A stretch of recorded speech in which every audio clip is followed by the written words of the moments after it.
안녕하세요. 8월 27일 목요일입니다. 생명의 삶 큐티 함께 나누도록 하겠습니다. 로마서 15장 1절로 13절까지의 말씀입니다. 어제 말씀은 형제를 넘어뜨리는 어떤 일도 하지 말라는 거였죠. 그게 그 형제의 먹는 음식을 우리가 받아들이는 것, 그게 사실은 사랑의 시작이라고 말씀하시고 계셨습니다. 예수께서 십자가에 못 박혀 돌아가시기까지 형제를 사랑했는데 그 형제를 우리는 그 형제가 먹는 음식조차도 용납하지 못한다는 거. 그래서 그 형제를 그렇게 넘어뜨리는 걸림돌로 우리가 이 세상에서 존재한다는 거. 그걸 우리가 깨달아야 된다. 그 형제를 용납하라. 그런 말씀이었죠. 오늘 말씀을 이어서 보시면 우리 강한 사람들은 마땅히 연약한 사람들의 약점을 감싸주고 자기가 기뻐하는 대로 하지 않도록 해야 합니다. 오늘 15장 1절 말씀이 주제 구절입니다. 강한 사람은 약한 사람을 감싸줘야 된다. 근데 그 전제가 뭐냐 하면 자기가 기뻐하는 대로 하지 않는 삶을 산다는 겁니다.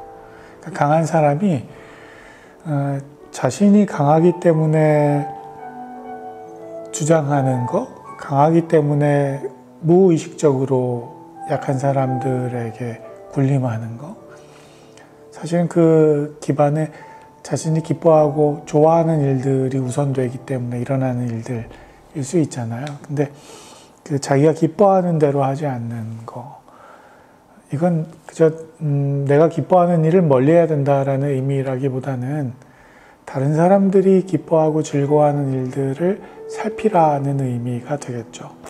계속 이어서 보시면 우리 각 사람은 이웃을 기쁘게 해 선을 이루고 덕을 세워야 합니다.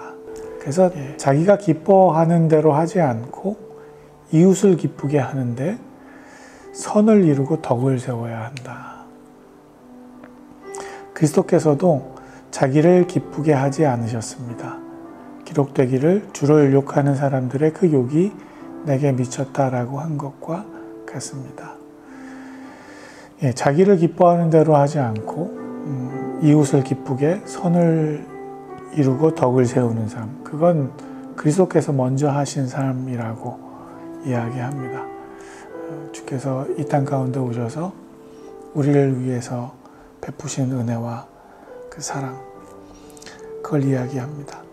4절 무엇이든지 이전에 기록된 것은 우리에게 교훈을 주기 위해 기록됐습니다.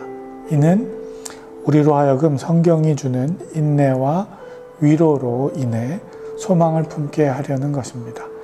이제 인내와 위로의 하나님께서 여러분으로 하여금 그리스도 예수를 본받아 서로 같은 뜻을 품게 하시고 한 마음과 한 입으로 하나님, 곧 우리 주 예수 그리스도의 아버지께 영광을 돌릴 수 있게 해 주시기를 빕니다. 그러므로 그리스도께서 하나님의 영광을 위해 우리를 받아주신 것처럼 여러분도 서로 받으십시오. 네. 자기를 기뻐하는 대로 하지 않고 이웃을 위해 기뻐하는 삶, 그 선을 이루고 덕을 세우는 삶, 그건 그리스도께서 먼저 하신 삶이라고 이야기하고, 그러니 우리가 그 그리스도의 삶을 본받으라고 이야기하는 거예요. 근데 그 그리스도의 삶을 본받는 것이 쉽지 않은 거죠. 그래서 5절부터 이야기를 보시면, 4절부터 이야기를 보시면 인내가 필요하고 또 위로해 주시는 그 하나님의 그 은혜를 우리가 소망으로 품는 것, 그 얘기를 하시는 거죠. 예수 그리스도를 본받으라고 말씀합니다. 한 마음 한 입으로 하나님께 영광을 돌리는 삶, 그게 필요하다고 이야기합니다. 근데 그 그리스도를 본받은 삶으로 우리에게 주어지는 결과가 뭐냐 하면 7절이에요. 그러므로 그리스도께서 하나님의 영광을 위해 우리를 받아주신 것처럼 여러분도 서로 받으십시오. 우리가 서로를 용납하고 끌어안는 것을 이야기하는 거죠. 받으라고 해서 그냥 머리로 받는 게 아니고 서로 받으라, 서로 용납하라 하는 겁니다. 주께서 우리를 용납하고 받으신 것처럼 그리스도의 사랑이 우리 가운데 필요한 존재 이유입니다. 왜냐하면 우리가 서로를 용납하는 것이 쉽지 않은 거죠. 그 그리스도의 사랑을 이해하지 않고서는 우리 안에서는 일어날 수 없는 일이라는 거죠. 그래서 8절부터 말씀을 보시면 내가 말하는 것은 이것입니다. 바울이 궁극적으로 하고 싶은 이야기. 내가 말하는 것은 이것입니다. 그리스도께서는 하나님의 진실하심을 위해 할례받은 사람의 종이 되셨습니다.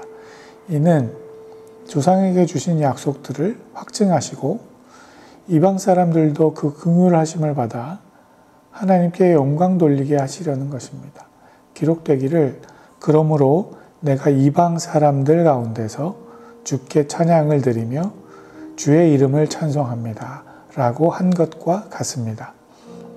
또 말하기를 이방 사람들아 주의 백성과 함께 기뻐하라 라고 했고 또 말하기를 모든 이방 사람들아 주를 찬양하며 모든 백성들아 주를 찬송하라 라고 했으며 또 이사야가 말하기를 이새의 뿌리 곧 이방 사람들을 다스리기 위해 일어나시는 이가 있으리니 이방 사람들이 그 안에 소망을 둘 것이다 라고 했습니다.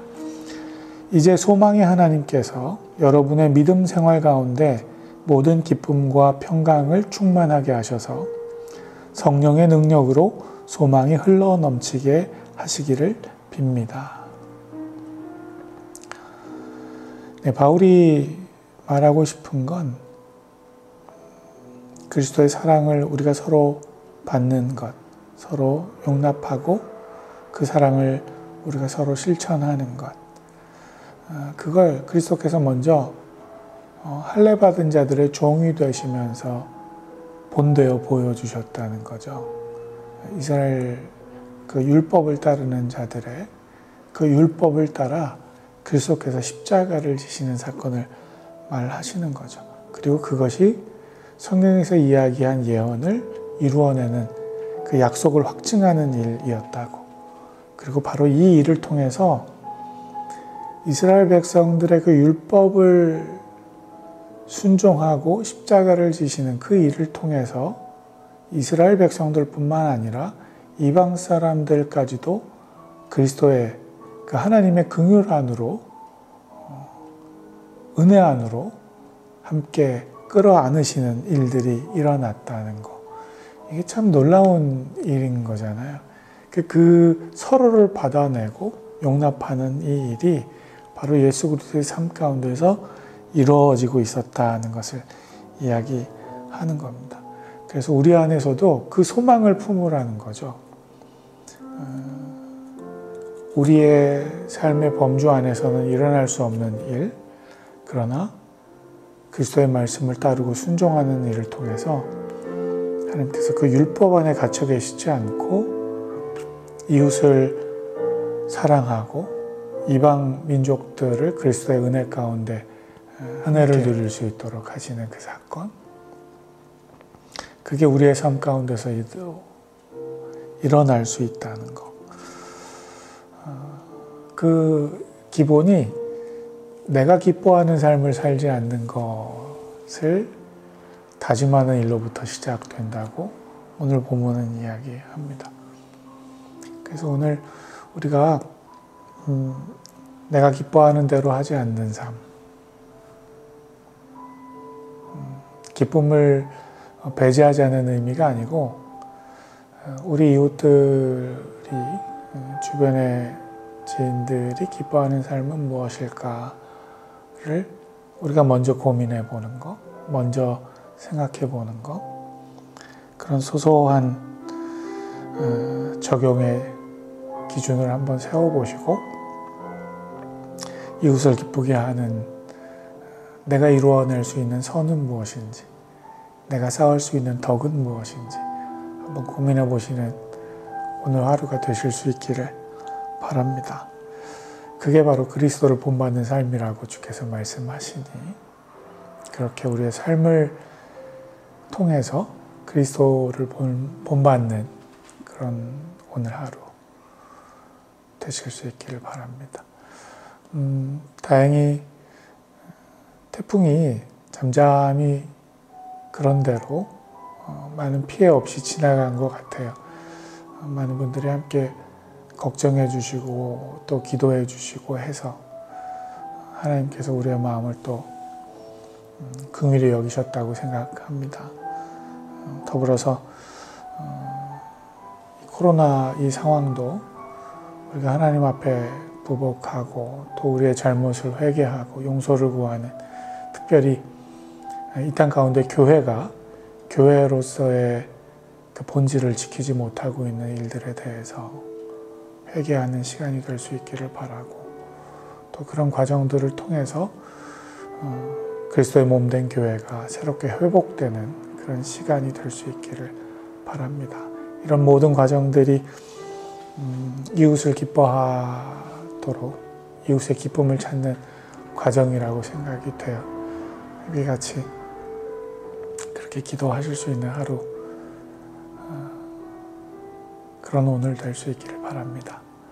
모두 그리스도의 사랑으로 또 건강한 삶 되시기를 더불어 축복하고 기도드립니다. 감사합니다.